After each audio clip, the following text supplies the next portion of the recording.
Hello, and welcome to the Health GoLIVE Webinar series. Today's episode is brought to you by our friends at Intelligent Medical Objects.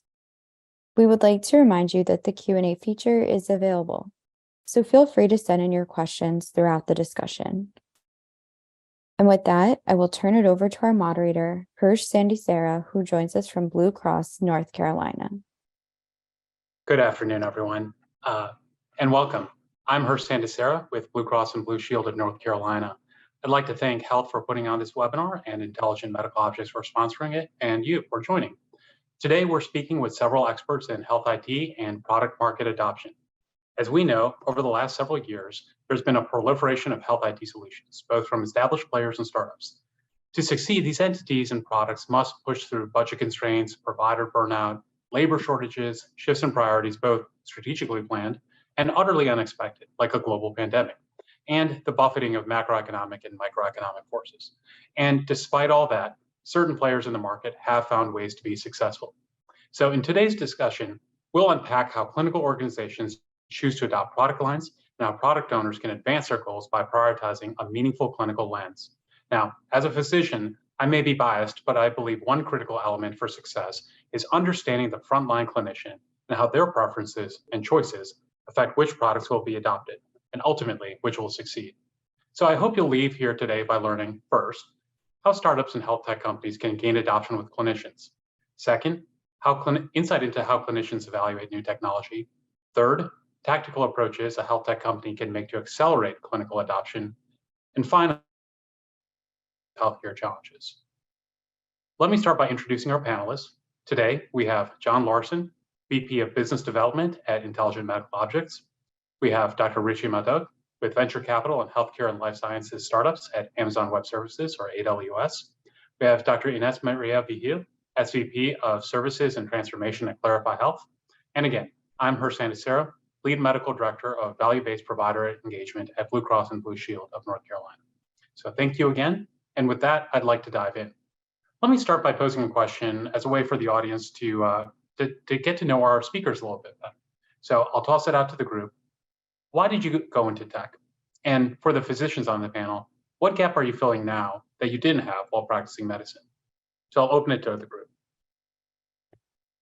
Ooh, didn't assign somebody? All right. Well, I'll go first. Hey, everybody, this is John Larson. I'm our Vice President of Business Development at Intelligent Medical Objects. For much of my career in healthcare, which is now about 24 years, I was in hospital operations. I worked deep within patient throughput, clinical operations, care team management, staffing, and so on. The reason I decided to move into more of tech was because I really wanted to figure out a way to impact more scale across the organization or across the industry. And when I went into tech, I really went into data because I felt like that was the only way to unlock and change the behavior of organizations and individuals within the organizations. So I made a move to IMO just a couple of years ago, about 3 years ago. And one of the reasons I moved here was because when the recruiter called me, they said IMO was used by about 90% of the US health systems, and about 75,000 physicians are using IMO's content and daily data on a daily basis. So it got me excited because I wanted to experience that sort of scale and have that sort of impact. So that's what really drove me into kind of the tech space, but also really the data space of healthcare. That's great, John, and thank you for going first as well. I'll jump in. Yes, please. I'll jump in second because mine plays a lot like that too. I'm a physician by background, and I'm also a bona fide data nerd. And most of my career over the past 16 years has been architecting data for different hospital systems, health plans across the US to leverage data to improve patient care, patient impact, and make care more affordable. And what's interesting to me is that technology really hadn't caught up to that in the healthcare industry in the way that it has in other industries. So when I first met Clarify Health, I realized that they were taking all of the data that they possibly could, architecting it into one unified data set, and then making it available and affordable to health systems across the US, payers and providers alike. And so for me, it just made sense to have, and like John, the greatest impact possible is to make that architected data set easy to use and available to as many health systems across the US as possible. And with that comes efficiency and scalability, and also eliminates my previous role of architecting data one hospital at a time, one payer at a time, which I think is actually a good thing. It's a good progress that we're making in healthcare. Yeah, I think I'll kind of round this out. So Rishi Madhok, my journey into tech really began when I was in residency for emergency medicine.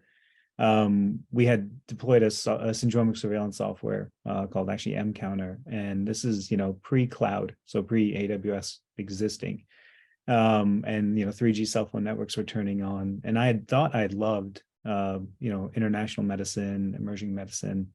But what I quickly realized through that project was that you could create what everyone said on this call, right? You can create that scalability and that impact by engaging through the technology. And so that project became something that it was the cornerstone of my experience of how tech can impact healthcare. We went from having no insights of what was happening in the field in certain emerging markets to for a 30-day lag in data collection, and then a few day lag in data collection. And again, pre-cloud, pre-iPhone, that was transformative and what we could do and how we could help patients as well as governments and health institutions. For me, on the practicing side, the role or gap that I felt what's driven me is being able to bridge that innovation and clinical practice, right? And be able to understand that innovation in healthcare is unique, because it's not just a consumer and a vendor or a seller. It's multi-stakeholder, right? You have a payer, provider, you have the patient, you have caretakers, and you have a much bigger ecosystem to evolve. And I have, often occupied that seat of trying to translate and, create ROI for all those stakeholders coming to the table. And so that's been the gap I've been able to fill outside of practicing medicine. Great. Thank you all. And thanks all for taking that first question. I wanted to maybe pivot off that question, because I heard things like being a data nerd, wanting to drive to scale, bridging innovation and translate, which is great, especially for people like us who are just having the time of their lives playing with data and health IT. But there's a diversity of people and diversity of interests out there, not all of who have the same fascination. So what advice would you give to organizations who are looking to engage with clinicians when they're asking them to engage with analytics or change their workflow, for those clinicians who aren't data nerds or interested in innovation or translation, just trying to get the work done? Any principles that you'd throw out? Rishi, let's work backwards. Let's start with you. Yeah.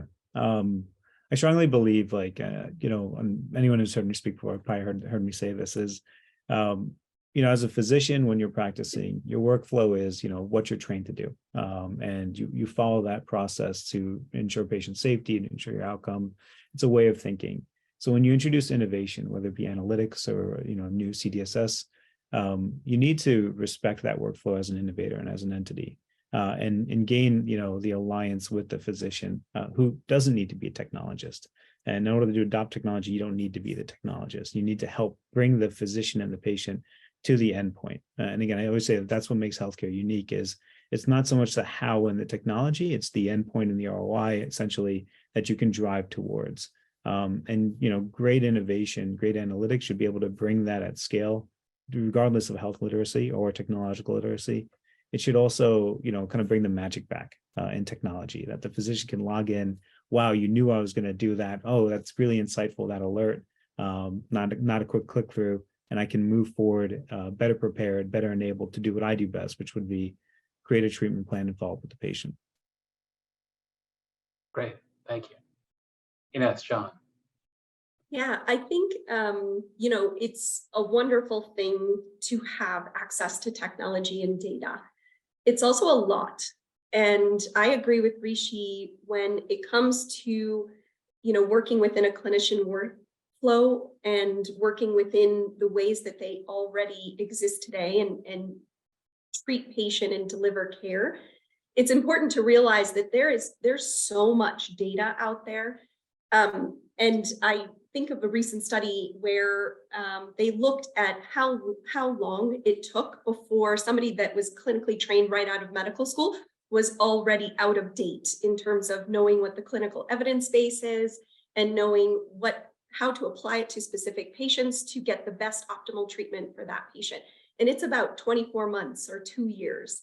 So within 2 years of a new graduating clinician or physician, they're already not catching up or keeping up with what is available in terms of data. So I think the two principles that really I live and breathe by, and I know Clarify does too, is make it easy to use and make it transparent.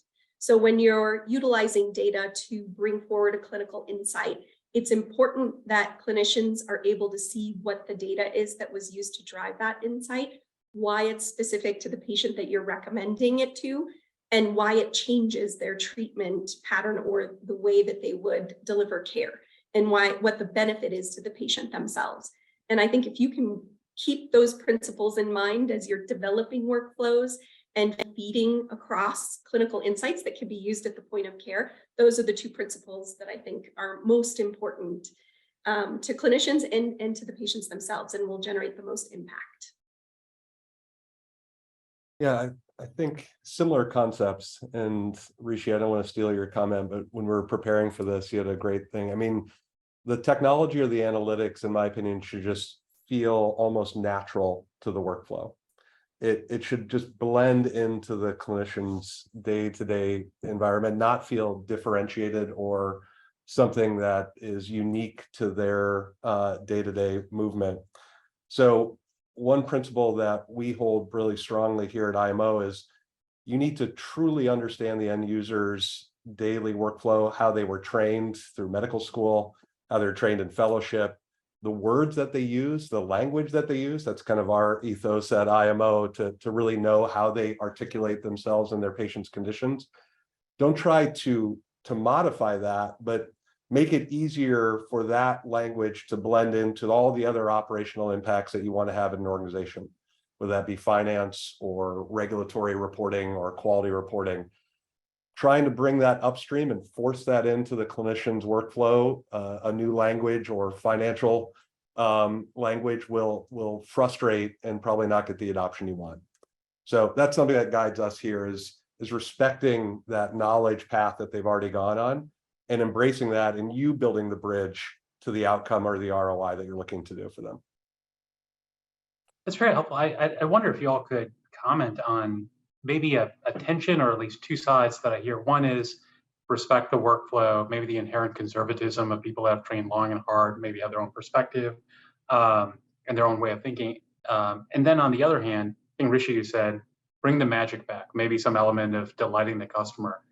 How do you see, or can you comment on products or solutions that have successfully navigated the balance of not being disruptive, but at the same time advancing, being innovative, showing something that delights and is new to the end user, the end clinician?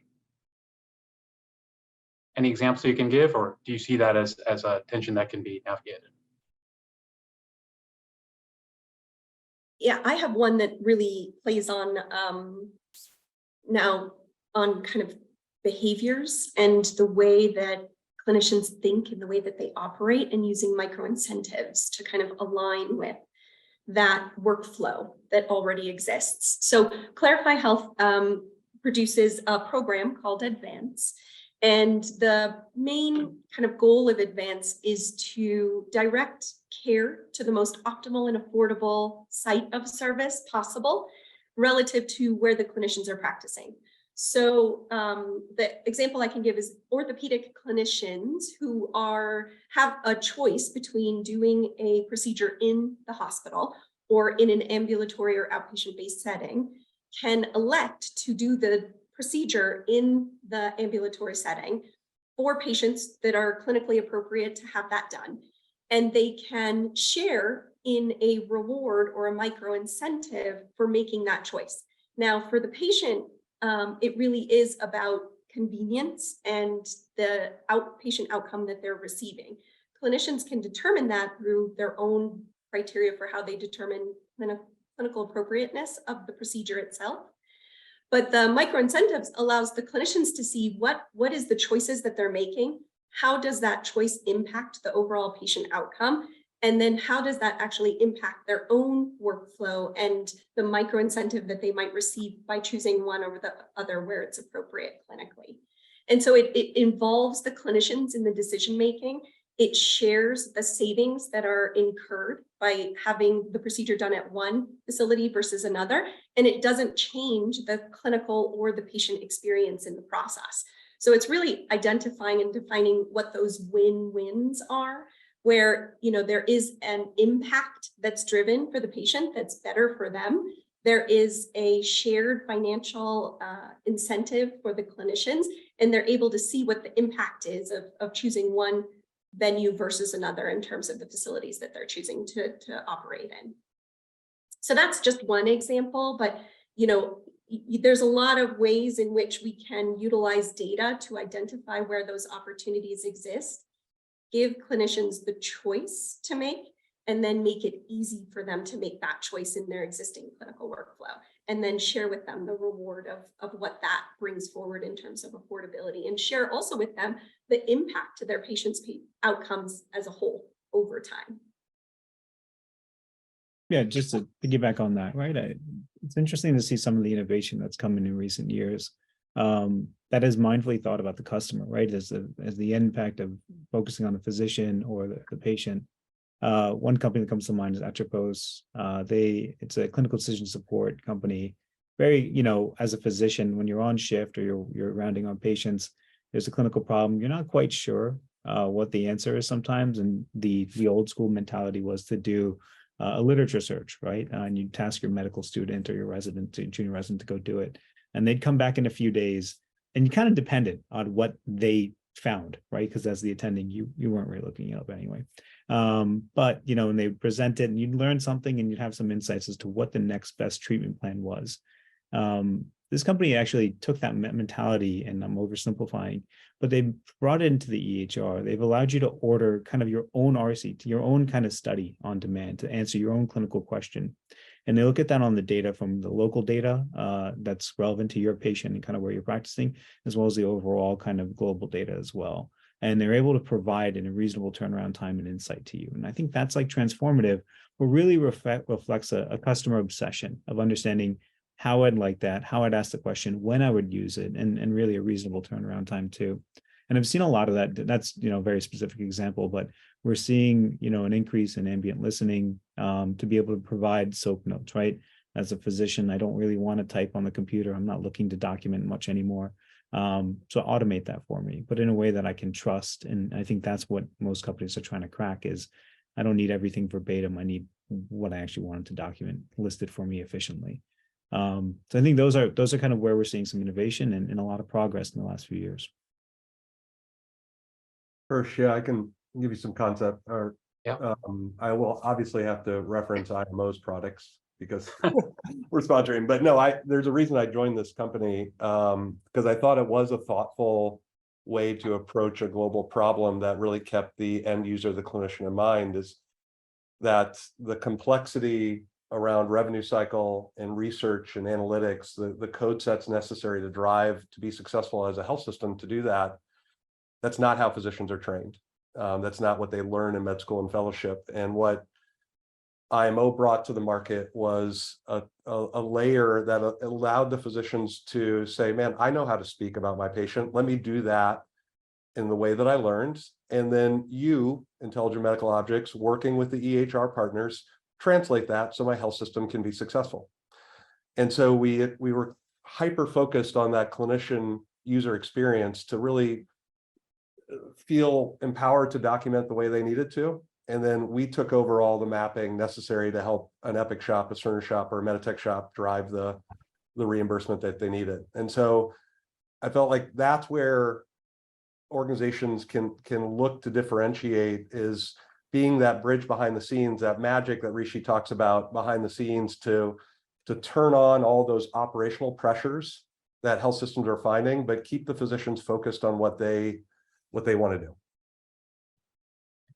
John, that's a great point. Oh, sorry. No, I was going to say the SOAP note is another good example of that, right? Like, how can we eliminate that manual activity, but still meet the regulatory compliance and potentially the billing compliance necessary within that SOAP note? John, that's a great point and a great example. And it goes to a question I was going to, as Rishi and Inez gave their examples, so much of what you described as delighting consumers speaks to me as a physician. Boy, I wish someone could listen ambiently and just document for me. Boy, I wish someone could order an RCT. Boy, I wish someone could tell me where the best site for my patient received care is. But those are clinician-oriented questions. And I think the very real financial pressures that health organizations face, and ultimately the ones that are spending the money for these health IT products, just come from two different lines of thought, potentially. Do you find those in conflict? And what is a way that successful health IT company can drive adoption by speaking both the clinical language to the clinical folks and the financial language to the financial folks? Yeah, it's a, with that. go ahead. Please. Yeah. Unfortunately, when you're in the startup side, right, you're a health IT, you're selling, and you have to sell to all those stakeholders. Like I said originally, right, that's what makes healthcare unique. Is having the financial ROI won't be enough, right? People have to use it. People have to adopt it and really love it, or at least accept it. And so, when you come in and you're pitching, most health systems, what I've seen is, you'll sit down with, the CIO, CMO, who will then look to bring in a physician champion. And when you present, the first question will always be, table stakes are, are you improving patient care, if that's your focus? And then, how have you demonstrated that with true evidence, right? And I think that's what also has separated out a lot of companies' success, especially early stage companies that haven't built the trust of being around for years, is being able to speak to that credibility of like, here's our actual data that our solutions work, not that we built something because we could.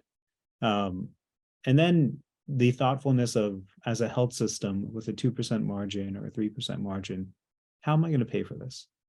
Cost savings is great, but can you actually quantify those cost savings into a business model that supports an implementation of your product? Once you have those, you move into the concept of like a physician champion or a nurse champion or clinical champion, who can then actually bring this through. And that's where you get into like the a bit more of the, not the weeds yet, but of actually thinking about how does this fit into clinical workflow, and is this a solution appropriate for our health system? And you begin the whole process then of like the risk management and legal review and everything else. But that's generally like how I've seen the flow for companies trying to sell into large health systems, is you do have to start with a little bit of the, hey, this is the vision and how it's been successful. Here's the actual data. And then the reality of the business of medicine of how does the health system pay for this? And there are two ways, right? You can obviously drive more reimbursement. But when you talk about health savings, the one, I was talking to the CTO of a large health system, and they made a beautiful point of saying, listen, it's so beautiful. It stopped us talking. The cliffhanger. I know. Rishi, we lost you at a beautiful point was. Oh, I'm sorry about that. Now we may need to have Rishi call in. We might need to have, we should call in. I'll play on something that Ines, Rishi please jump in. Commented on, which is the, how do you articulate the value that you bring? And that value has to be articulated in multiple ways. One, to the clinician, is the impact to the patient. It's got to either impact their day-to-day in a better way, or a patient's overall experience, whether that be impact to their pocketbooks in a positive way, or impact to their overall patient outcome, or less complexity, less fragmentation in the system, a more cohesive experience from a patient perspective. For the business side, it's different. It's financial. It is, the ROI, the financial value that's incurred, and how does it make the health system better or different? And for a lot of other people, it's, what can you do or provide that's really different that they wouldn't otherwise be able to get, even if they decided to do it themselves or have to hobble together multiple different vendors to do. How do you bring that together for an organization to make it easier, more cost effective, and just less complex than other alternatives that may exist in the marketplace today? Rishi, I don't know if that's where you were headed, but I stole your thunder and opportunity to kind of play on what you were talking about in terms of articulating the value. Thank you. Thanks, Inessa. And Rishi, we did lose there for a second, but thank you for stepping in. John, any thoughts in that regard Yeah, on the financial clinical tension? I mean, to be fair, we all know it. It's pretty easy to say it, but if you don't have clinicians, if your sales process doesn't include a clinical view, a financial view, and potentially even kind of a operation staffing view at this stage, if you don't have a story that weaves those together, you're not going to be successful. And so I think you really have to be thoughtful about how, if you are focused on that point of care improvement, that care quality improvement, you need to have your story all the way to the finance at a scale that is commensurate with the scale of the organization you're going after, right? And maybe this is, we can talk about this a little bit more, but point solutions focusing at a small population of a large health system, those are going to be hard for people to swallow in these economic times. You have to figure out how to create scale within that organization to be successful.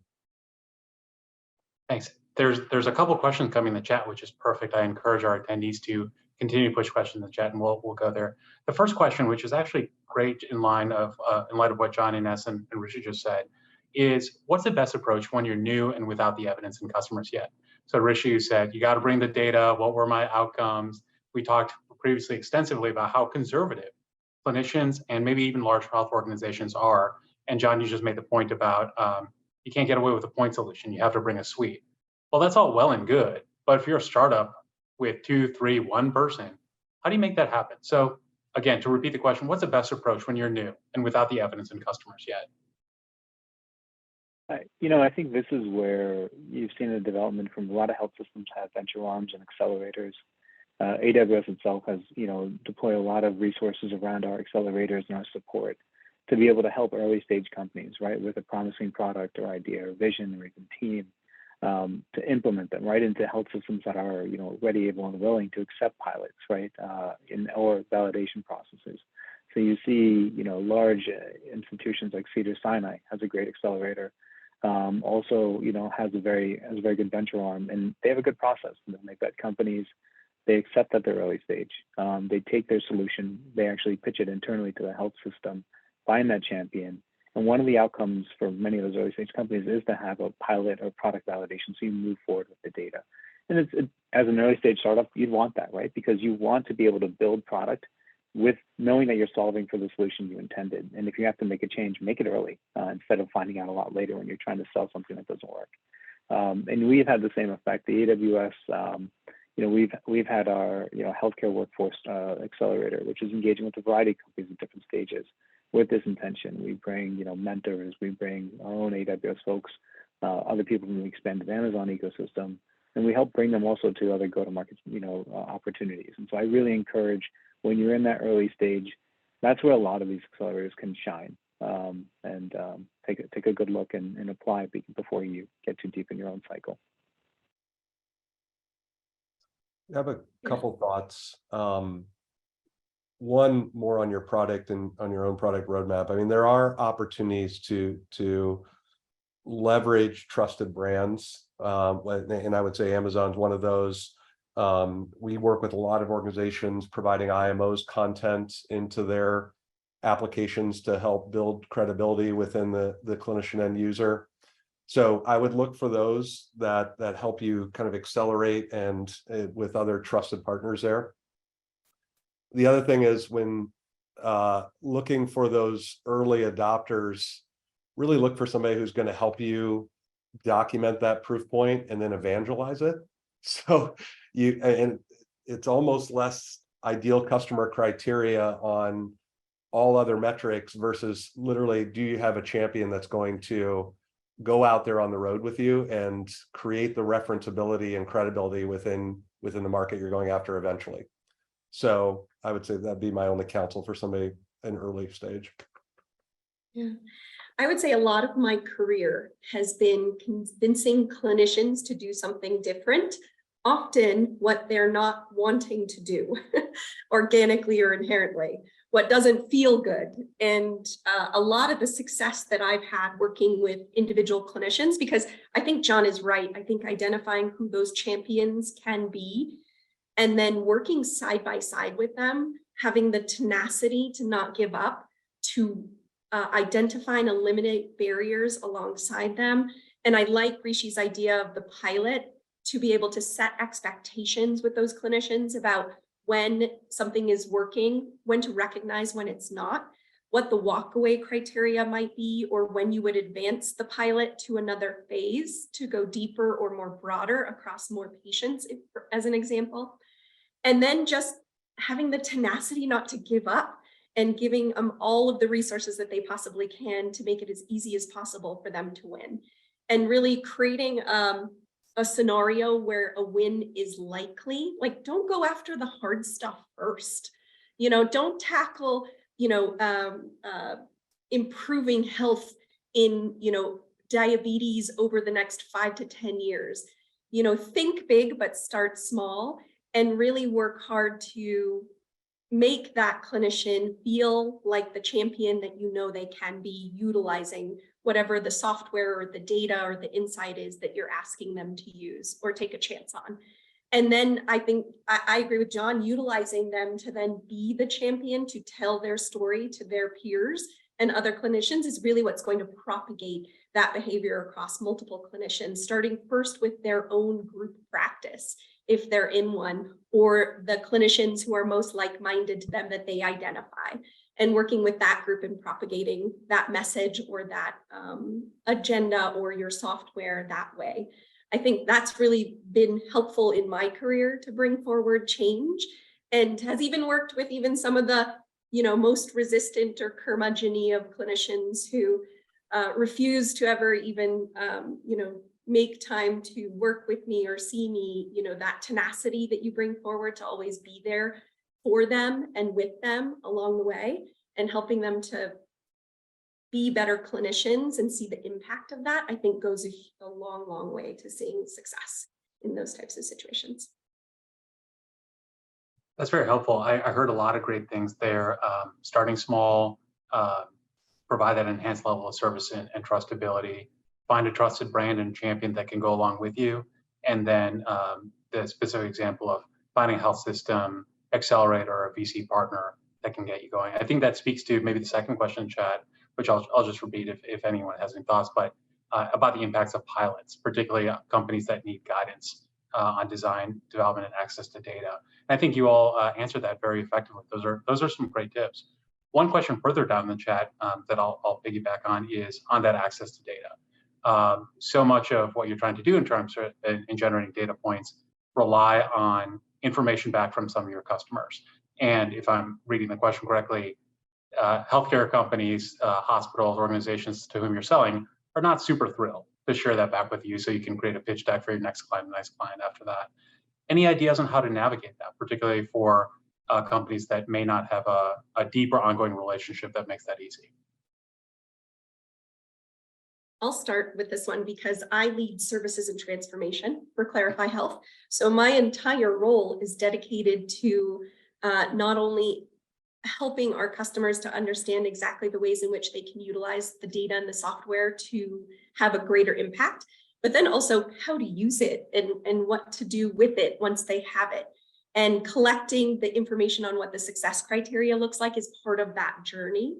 And I think if you think about it in terms of partnering with those health systems to achieve the goal that they're interested in achieving, setting up expectations as you're entering into the relationship to work together to define what the goals are, how you'll get there, what examples of information are that they'll need, that you'll need to share, to report on effectively together, to really get the impact and the magnitude of the impact and reach the goal that they're looking to achieve, I think is one of the best ways to think about how to have that exchange or flow of information back and forth in a way that you can then utilize together in storytelling or in sharing that impact across others. And I think having even a person whose role is dedicated to working alongside those customers to see that successes are not only articulated but achieved, I think is one of the most effective ways of doing that. Then it's not so much about asking them for information as much as it is like, are we there yet in terms of what we're trying to do together and what we're trying to achieve together? That's a great articulation. It's not just for your own company's benefit, it's for your clients as well. let's do it together. I love how you framed it. Rishi or John, any thoughts? Yeah, data is fascinating. Everybody talks about data in healthcare today, and and it feels like it's omnipresent yet nowhere at the same time. So there's a couple things that you need to create your product in a way that's generating meaningful data, whether that's not only taking that and aggregating it from the client system and producing analytics back, but also looking at your users' interface with your product and gleaning some intelligence from that could be owned by you. Because it is hard for health systems. They do want to keep their arms around some of that data today. That's changing in the interoperability space, but there's still a lot of barriers to get there. So being thoughtful about your product design, I think, will help unlock some of that. If you are getting the client's data, I mean, security is kind of foundational to that, but also it's amazing how dirty that data really is. So if you're going to be leveraging it, get ready to think about how you're going to cleanse it and normalize it and get it analytic ready, so your analytics don't fall flat when you bring it back to your customer or to another potential customer. So if I was encouraging startups to think about that, start building in some strategies around data cleansing and data normalization, even if you're working with one health system, because it is pretty dirty. Clinical data can be hard to manage. I absolutely agree on that point. Tools on the AWS side that really help with that were like HealthLake, to help kind of with that process. We have teams around mixing and kind of using public data sets and allowing companies to bring in their private data sets as well for their own analytics. But kind of going to that health system side and how do you work with the data? How do you keep the data? Right, the two types of data. We're looking at one, the outcome data and the effect of our intervention, and then two, the actual data that created such a thing we're reporting on. And I think part of that is, think about your customer, think about who you're talking to, engage them, right? So the way a physician's going to think, your physician champion's going to think is, it's a study, right? So set clear, this is a pilot that could lead to commercialization, but this is a validation pilot. So we need to prove that our point is relevant to your patient population or whatever your solution might be. And we are going to look to drive to these endpoints. In order to get to these endpoints, we're going to need this data ahead of time. Set that groundwork in place so that the health system side can rope in the right health, the right IT folks to give you the security clearance. Have your regular, have what you're going to need in order to get access to that data. To the other point, which is going to be your SOC 1, SOC 2 is going to be having the right kind of insurances as well around liability. To make sure you can engage with this health system and do this pilot properly and receive that data in a trustworthy manner. But I do believe structuring your proposal and your pilot, much like a study, is going to speak to the health system. And then they're going to have the resources and the understanding of why and how you're going to use this data. And it kind of will build the trust much quicker for you to get access to it, to be able to then report on the pilot. And even better than a company reporting its data is having a third party or a research physician or provider report that data for you in a study. That's money in the bank, as one of my mentors would have said. Great points all around. Thank you, Ines. Thank you, John. Thank you, Rishi. A lot of good points and comments about initial selling, getting in the door, making the case. Let's stipulate you were wildly successful. You got in the door, you sold your product, and now it's sitting there on every clinician's computer. Is it getting engagement? Is it getting clicks? Is it adoption? Is it driving that ROI that you successfully convinced your buyer to invest in? What in your mind makes a difference once you're in the door and are installed to drive clinical adoption? Is there anything you as a company can do? Is it in the hands of your clinician champion or your customer or partner? Can you speak to tactics that are helpful for once you've made the sale, accelerating adoption and actual return on your product?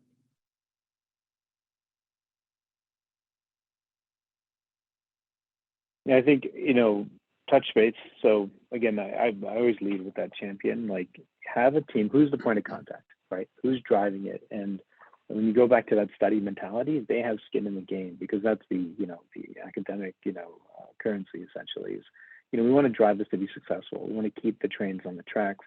So having regular touch points that aren't overbearing, right? Keep it short. Keep it focused to the outcome, right? If there is a problem or a resistance, then engage early and quickly, and get that quote data as well. What's going on the ground as you deploy and as you implement.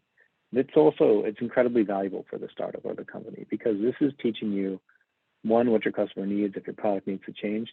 Two, this is going to eventually show you for your next customer how to shorten your sales cycle and your deployment cycle, right? Which I think anyone who's had to sell into a large health system or any type of health system is looking at that 16 to 24 months, ideally, sales cycle. And this is where you're going to learn how to shorten it, and what investments in your company and your product you need to make to get that done. But I do believe in standing calls, keep them brief, identify who those people are, and who are using the product, and find non-invasive but very kind of supportive ways to kind of get their feedback quickly. Yeah, a couple of thoughts come to mind on that for me as well, where it's really not relying on or stopping with a singular champion. And I think Rishi alluded to this at the latter part of his comment, which is, cast the net wide in terms of identifying as many possible champions or users as possible, and understand how you fit into the workflow. Are you a nice to have, or are you a need to have? Who are the few people that are utilizing your software or your solution so much that they would say they can't live without it, or they can't do their job effectively without it?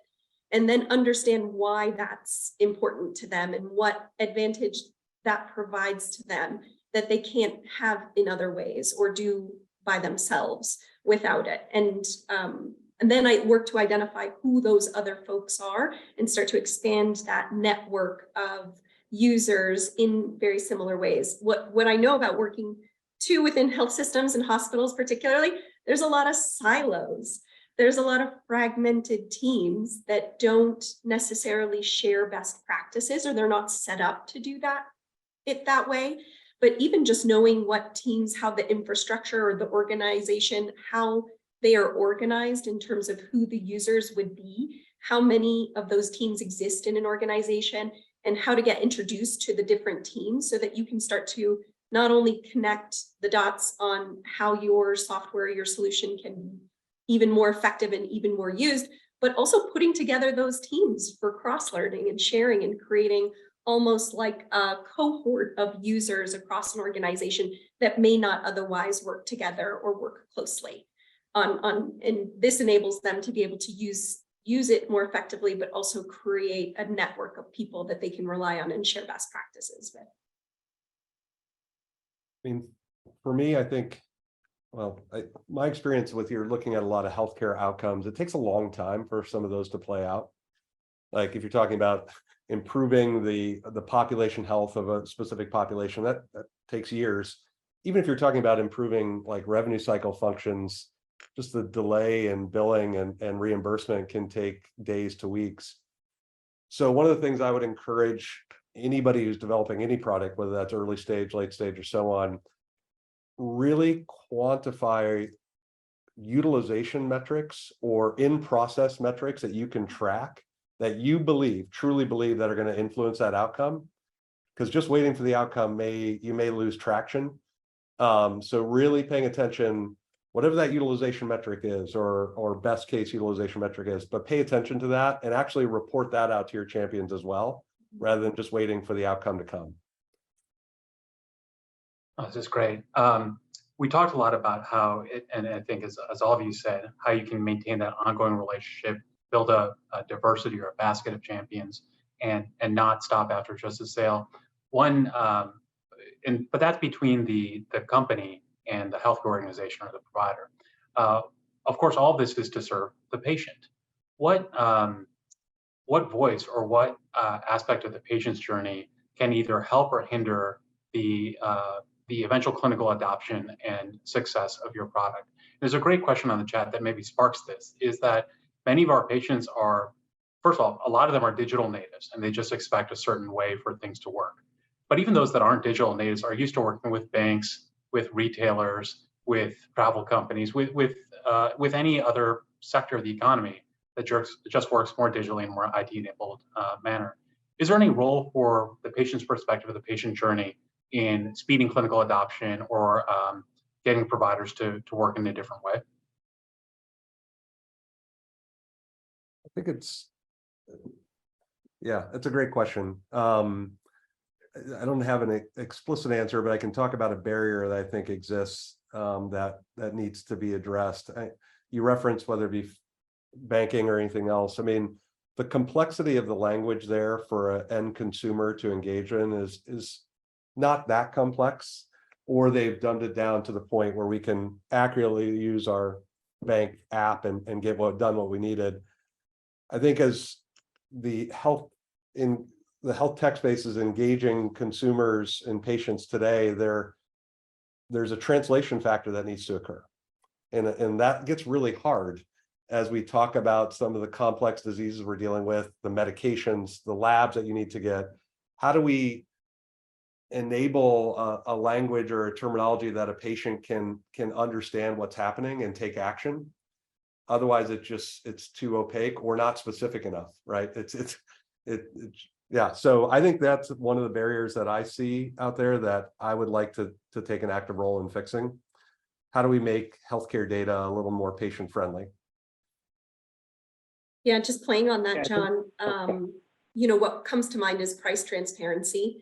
And I know that that's one of the hot topics in data, specifically healthcare data today, is how to be able to align healthcare financing with more kind of economics-based thinking. And price transparency is one of them. And when, I work with the price transparency data day in and day out, and it baffles me that I can see that, a simple procedure in the same zip code, geographic location can vary by almost $30,000. And, it's not clear whether or not that's because of the complexity of the patient that the surgery is happening on, or whether or not there is hidden or non-transparent pricing that's happening across the market, or whether or not they're using innovative technologies, right? And bringing forward new therapies that really drive that challenge. But I think one of the ways that I know Clarify Health is looking to involve the patients more in directing their own care is through making the prices more clear, more understood across different health systems and relative to their own risk factors. So they can start to expect, if they have more risk factors, that they may need more care or services in order to treat that condition or for that procedure. So I think that's one of the ways I can think of that, and maybe helpful to the viewers is, think about what that is for you, where that impact is relative to what the patient can contribute in the conversation that you're having, and how your solution can work with them and for them so that they can be part of that dialogue, along with the clinicians and along with the health systems. Yeah, I couldn't agree more. So in my mind, there's companies looking at the patient side of the equation, right? And there is no healthcare without the patient, right? Engaging. But so what drives patient engagement? I've identified in my mind as 4 pillars. Fear, right? So concern of their healthcare. That's generally what drives most of our quote sick care. Convenience, right? How easy is it to get to? And that's driving a lot of innovation into the operational side or administrative side of healthcare. And then cost is kind of like the third. Those are my first 3, and then I'll touch on the 4th. And the cost one you touched on beautifully, right? Is that is unfortunately like a lot of how our patients have to make a lot of decisions, whether it's to fulfill their medication, which specialist or primary care physician to go to. And if we can provide that in the context of the first 2 pillars as well, that's kind of that holy grail of engagement. And the last pillar that's emerged over the past several years in my mind has been the trust, right? So can I trust this innovation that's coming to me? And that's where, some of the beauty of selling through the physician and having the messaging not come about your brand, but rather this is on behalf of your payer, provider, your physician, whomever it may be, so that it's within the context. And if you can deliver that opportunity, then, instead of moving away from the field, that opportunity to your patients at the right time and the right place of when they're going to make a decision, that's where you'll get your patient adoption. And when you drive that, I always go back to my magical analogy. It completes the circuit. If you have the scheduling app, you can get the patient to use your app at the right time in the right place and not calling for the appointment. Suddenly you're sticky on the provider side, because the provider can't leave you because you're driving the primary business of medicine for them. And that's where, you have the kind of the beautiful nature starts to come out. This is great. This is fantastic. And I think you all beautifully brought out the meeting the real patient need, the reasons that they access care or seek, for example, cost data, and then speaking to them in a simple, honest, mature, but ultimately non-clinically comprehensible language is what's going to drive a virtuous cycle of supporting the clinician's need, helping the patient, and ultimately driving your product's adoption. We have only 7 minutes left and so many good questions in the chat and so many others I would like to get through. So I'll try to hit on a couple maybe smaller niche topics and feel free to chime in or for one that speaks to me near and dear to my heart. I work on value-based care at Blue Cross of North Carolina. So anytime a question like that comes up, I'm going to ask it. And the question is, please discuss the differences between selling to value-based care or value-based or fee-for-service environments. And that can be generic. It can be selling, operating, speaking to clinicians, speaking to the financial folks, driving adoption, any ways in which you would take that value-based care hook and incorporate it into what you've said about digital ID or health ID product adoption. Isn't this your Ballywick? Yeah, well, one thought comes to mind immediately because I work mostly in population health analytics, value-based care, and a little bit about my story is that helps answer this question is I was a physician, trained physician, and then I got a master's in in biostatistics so that I could understand how to use data. And then I went to night school to get a master's in healthcare finance so I could understand how healthcare is paid for. And never would I ever recommend anybody doing that or all three because it makes you highly overeducated and probably overqualified for most positions out there. But my pursuit was really after connecting the dots across how healthcare is delivered and following the money to kind of see what the impact would be and how the impact plays out when you're applying it for different purposes, whether it be fee for service or value-based care. And one word comes to mind immediately, which is impact. And regardless of whether it's a fee for service or value-based care, impact is the biggest and best word to go after.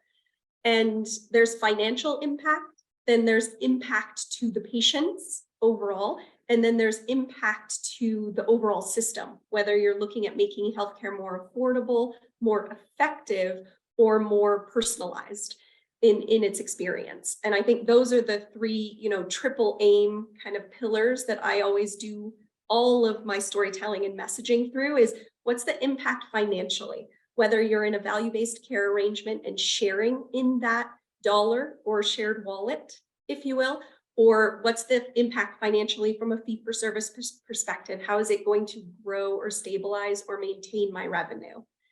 And then from an impact on patient outcomes, I think Rishi said it best earlier, which is that's table stakes. You have to already have your story worked out about what the impact is to the patients, how you're making healthcare better, what you're doing to be part of the solution and not the problem. And then overall, how are you personalizing that experience to not only the patients, but also the clinician? Are you making their day jobs easier? Are you taking things off their plate and not adding more?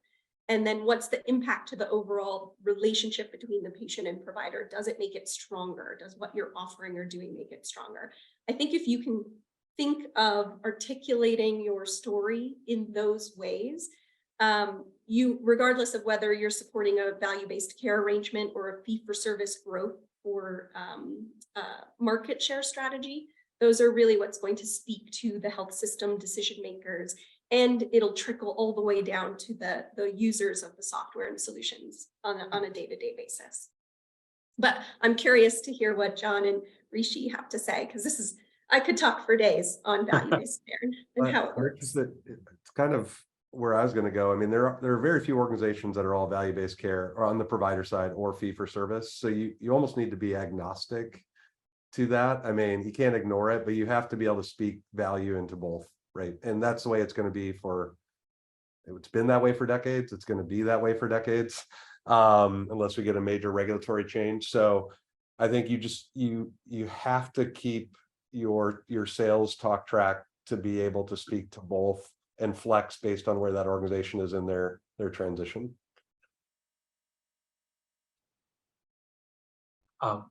With just 3 minutes left, I'll close by asking maybe a future-oriented question, which is, this is great advice, and this is great advice for healthcare companies operating today, but we know this is a fast-evolving field. Johnny just spoke to regulatory challenges. We didn't have time to talk about the impact of AI and changes workflow and changes patient and provider behavior.